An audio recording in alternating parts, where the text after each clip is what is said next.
ఐటీలో ఎంట్రీ కావాలా? Trainee software engineer గా అజా కోడింగ్ ట్యూటర్ లో 2 వీక్స్ ట్రయల్ పీరియడ్ లో వెంటనే చేరండి. ఇప్పుడు అమ్మా నాన్న మీతోనే ఉంటున్నారా? నాన్న లేరండి. ఓకే. 2000లో పోయారు. ఓకే. అమ్మ నాతోనే ఉన్నారు. మా అమ్మ, వైఫ్ అంతే. కలిసి ఉన్నారు. అమ్మని చాలా బాగా చూసుకుంటారని చాలా చోట్ల విన్నాను నేను. ఉన్నది ఒక అమ్మ కదండి. ఆ. చూసుకోకుండా ఎలా ఉంటాం. ఉమ్. సో అంటే నాకు నిజం చెప్పాలండి, రాజేశ్వరమ్మ అని ఒక లేడీ అండి, మా ఫాదర్ వాళ్ళ ఎల్డర్ సిస్టర్. ఓకే. నిజంగా నన్ను పెంచింది ఆమె. She is iron lady. ఓకే. ఇంట్లో వచ్చి ఫైనాన్సెస్ కానివ్వండి, ఎవరు వచ్చినా ఎవరు వెళ్ళినా మంచి చెడులు చూడడం కానివ్వండి, రాజేశ్వరమ్మ గారు షీఈ్ మై రియల్ మదర్. ఈ రోజుకి మా అమ్మతో జోక్ చేస్తుంటాను, రూపురేఖలు నీకు నాకు దగ్గర దగ్గర ఉన్నా కూడా she my real mother, be careful అని. సో ఎందువల్ల అమ్మ బిజీగా ఉండేవాళ్ళ? అంటే అమ్మ 15th ఇయర్ ఆల్మోస్ట్ 16 దగ్గరకు వచ్చేటప్పుడు నన్ను కనిందండి. సో షీ డజంట్ నో ఒక తల్లి ఎలా ఉండాలి, ఏమిటి, ఏం చేయాలి, ఏమిటి అనేది. అప్పుడు దగ్గరుండి అన్నీ చూసుకునేది మా ఫాదర్ వాళ్ళ సిస్టర్. ఓకే. సో రాజేశ్వరి ఆమె పేరు, అత్తగారు. అవన్నీ మా కజిన్ సిస్టర్స్ పెద్దమ్మ పెద్దమ్మ అని పిలిచేవాళ్ళు. నా చిన్న వయసులో వన్ ఏజ్లో దెమ్మ చేశాను నేను దాన్ని. ఆ పెదమ్మ దెమ్మ అయింది. దాంతో ఇంట్లో అందరూ దెమ్మ అని పిలవడం స్టార్ట్ చేశారు. Okay. She a very very strong independent lady. So అప్పటి నుంచే నాకు ఈ స్ట్రాంగ్ ఇండిపెండెంట్ లేడీస్ అంటే ఇష్టం మొదలైంది.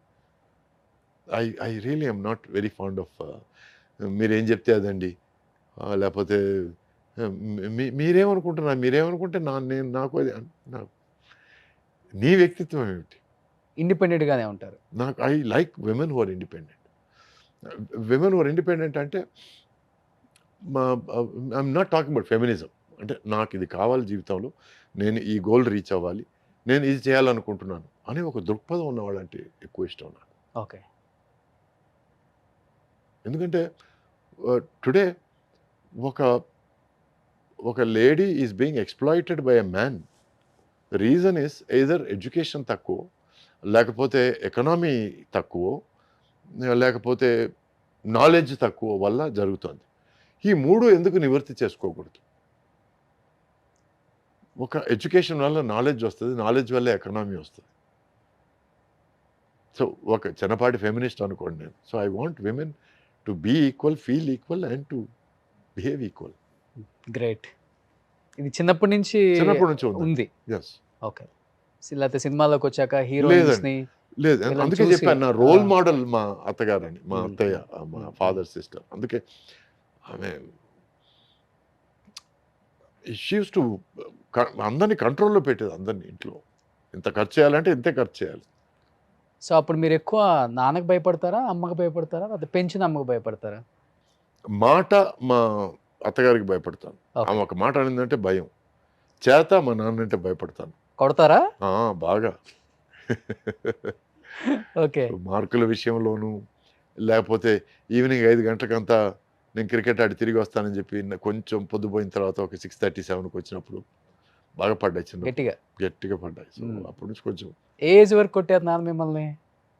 నాన్న నా ఆల్మోస్ట్ 20వ ఏజ్ అప్పుడు ఒక చిన్న వాగ్వాదం జరిగింది. నీ కజిన్ సిస్టర్ని ఎట్టి పరిస్థితుల్లో పెళ్లి చేసుకోవాలన్నప్పుడు నేను చెప్పాను, నేను తను అలా చూడలేదు, నేను తను పెళ్లి చేసుకోలేను, నా మనసులో వేరే ఒక అమ్మాయి ఉంది అని అన్నప్పుడు ఆయన కోపం వచ్చి, నువ్వు పెళ్లి చేసుకుంటావా సస్తావా అంటే చేసుకోవాలి. అప్పుడు కొట్టడానికి వచ్చాడు ఆయన. సో కొట్టడానికి వస్తే, నువ్వు చేయెత్తే బాగుండదు అని చిన్న వార్నింగ్ లాగా ఇచ్చాను. మా అమ్మ వచ్చి నన్ను కోప్పడి తోసేసి, ఎంత ధైర్యం నీకు, మీ ఫాదర్కి ఎదురు మాట్లాడతావని. ఆ రోజు ఇంట్లోంచి బయటకు వచ్చాను, గొడవై. So that was the last day మా నాన్న కొట్టబోవడం. ఓకే. ఆ తర్వాత 10 సంవత్సరాల తర్వాత ఆయన సారీ చెప్పడాలు అవన్నీ అయిపోయినాయి. బట్ అమ్మ అంటే ప్రాణం కదా? అమ్మంటే బాగా ఇష్టం. బాగా. అంటే ముఖ్యంగా మన తెలుగు కల్చర్ ఏంటంటే, తల్లిని బాగా చూసుకున్నవాడు భార్యనైతే చాలా బాగా చూసుకుంటాడు అపురూపంగా. ఇద్దరిని 2 కళ్ళగా భావిస్తారు అంటారు. సార్, ఇష్టపడి పెళ్లి చేసుకొని ఒక బిడ్డను కన్న తర్వాత విడాకులు తీసుకునే పరిస్థితి దాకా వచ్చింది కదా మీ జీవితం. ఏమనిపించింది సార్ ఆ క్షణంలో ఒక్కసారిగా? నేను అనితని పెళ్లి చేసుకునేవాడిని కాదేమో. ఒకవేళ మా ఫాదర్ అట్లా ఎక్స్ట్రీమ్ స్టెప్ తీసుకొని నన్ను ఇంట్లోంచి తరిమేయకుండా ఉంటే, నేను వెళ్ళి ఫ్రెండ్ ఇంట్లో ఉండడము అట్లా ఇట్లా గాలికి వదిలేయడం ఇష్టం లేక అనిత వాళ్ళ తల్లిదండ్రులు, నువ్వు మా ఇంట్లోనే ఉండు, ఒక ఎంగేజ్మెంట్ చేసుకొని ఇక్కడే ఉండు అని అండాలు. ఆ తర్వాత మీరు అందరికీ తెలిసిపోయింది పెళ్లి చేసుకుంటే బెటర్ ఏమో అని అండాలు. సో ఇట్లా నా ప్రమేయం లేకుండా కొన్ని విషయాలు ఫాస్ట్గా జరిగిపోయాయి. కోపంలో జరిగినాయి అవి? అవును.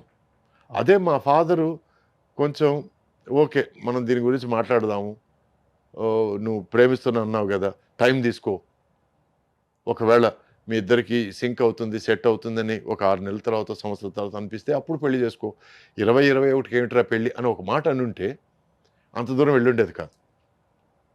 అండ్ నిజానికి పెళ్లి చేసుకునే టైంకి నా వయసు 21, తన వయసు 18. సో ఈ వయసులో వచ్చి సెట్ కాని వయసులో అండి మనకి ఏం కావాలి, మన దారి ఏది, మనం ఏం దారి తీసుకోవాలి. I want education, I want a job, I want an independent life అనే దారి, లేక I want to adjust to my husband, నాకు మా హస్బెండ్ ఏం చేస్తే నాకు అది ఓకే, నేను తనకు సపోర్ట్గా ఉంటే చాలు అనే ఒక దారి. ఇట్లా చాలా దారులు ఉన్నాయండి లైఫ్లో. నాకు ఏ దారి కావాలని డిసైడ్ చేసుకోవడం తెలియని ఒక వయసు అది 18 అనడం. టీనేజ్. ఒక మగవాడికి 21 అనేది టీనేజ్ కంటే తక్కువ. ఎందుకంటే మగవాడికి మెచ్యూరిటీ వచ్చేది 30-32 టైంలో వస్తుందండి. అప్పటి వరకు వాడు పిల్లకాకే.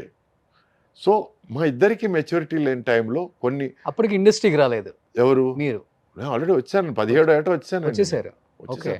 అప్పటికి హీరో, రొమాంటిక్ సినిమాలు అవి చేస్తున్నాను, బిజీగా కొద్ది గొప్ప అసలు లైఫ్ అంటే ఏంటి అర్థమై ఉంటుంది కదా, ప్రపంచంలో తిరుగుతున్నారు కదా అక్కడ ఇక్కడ. అవును, టోటల్గా లైఫ్లో సక్సెస్ల కంటే దెబ్బల దగ్గర నుంచి చాలా నేర్చుకున్నాను.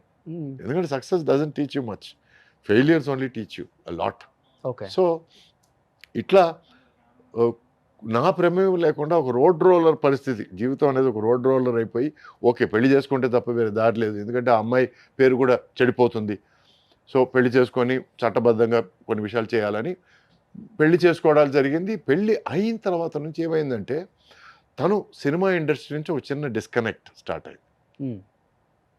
డిస్కనెక్ట్ అంటే I'm not very happy with film people, అది ఇది all they talk about cinema అండాలు. నాకు అప్పుడు సినిమా ఫ్రెండ్స్ ఎక్కువయ్యారు పెళ్లి తర్వాత. ఎవరు కథల గురించి మాట్లాడడం, కొంతమంది ప్రొడక్షన్ల గురించి మాట్లాడడం, కొంతమంది డైరెక్షన్ గురించి మాట్లాడడం, కొంతమంది ఆర్టిస్ట్ గురించి, గాడ్ ఫాదర్లో ఈ పర్ఫార్మెన్స్ ఇట్లా ఉంది, ఈ పర్ఫార్మెన్స్.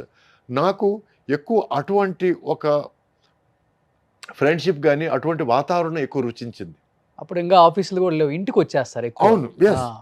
సో నాకు మీరు ఇంటికి వస్తే అదే విషయాలు మాట్లాడతారు, నాకు బోర్ కొడతారు, నాకు టాపిక్ లేవు, నాకు ఐ వాంట్ అదర్ ఫ్రెండ్స్ అన్నప్పుడు నేను ట్రై చేశాను సినిమా ఇండస్ట్రీ బయట ఫ్రెండ్స్ కోసం, ఎందుకంటే మేము ఇమ్మడాలని. బయట ఫ్రెండ్స్ వాళ్ళు మాట్లాడేది నాకు డిస్కనెక్ట్గా ఉంది. వాళ్ళు ఏదో కంపెనీ గురించి, ఒక ఆఫీస్ గురించి, వాటి గురించి మాట్లాడితే, లేకపోతే షేర్ల గురించి మాట్లాడితే అది నాకు సింక్ అవ్వలేదు. సో ఇట్లా ఒక చిన్న నాన్ సింక్లోనే కొంచెం వెళ్ళి మేము కొంచెం మా మధ్య డిస్టెన్స్ ఏర్పడుతుందని, కానీ వెంటనే వాళ్ళ తల్లిదండ్రులు మా తల్లిదండ్రులు ఎంటర్ అయిపోయి వాళ్లకున్న అపార తెలివితేటలతో ఒక బిడ్డ పుడితే అన్నీ సరైపోతాయి అని ఒక సలహా ఇచ్చి మా ఇద్దరిని ఫోర్స్ చేసి అంటే మీరు సొసైటీ ఏమంటుంది, వీళ్ళు ఏమంటారు, వాళ్ళు ఏమంటారు, అది ఇది చెప్పి మొత్తానికి have a child, have a baby అని. సరే ఓకే, ఇద్దరం ఓకే, ఒకరంటే ఒకరికి ఇష్టమే, కానీ ఎక్కడో మా దారులు వేరవుతున్నాయి. సరే okay, will make one last minute effort, at least parents కోసం అన్న ఎఫర్ట్ తీసుకుందామని we had a child, Nikhil వాడి పేరు. ఆ రోజు నుంచి వాడు పుట్టినరోజు నా జీవితంలో అతి సంతోషమైన రోజు. ఈ రోజు వరకు I'm very happy that he's my son, is wonderful human being.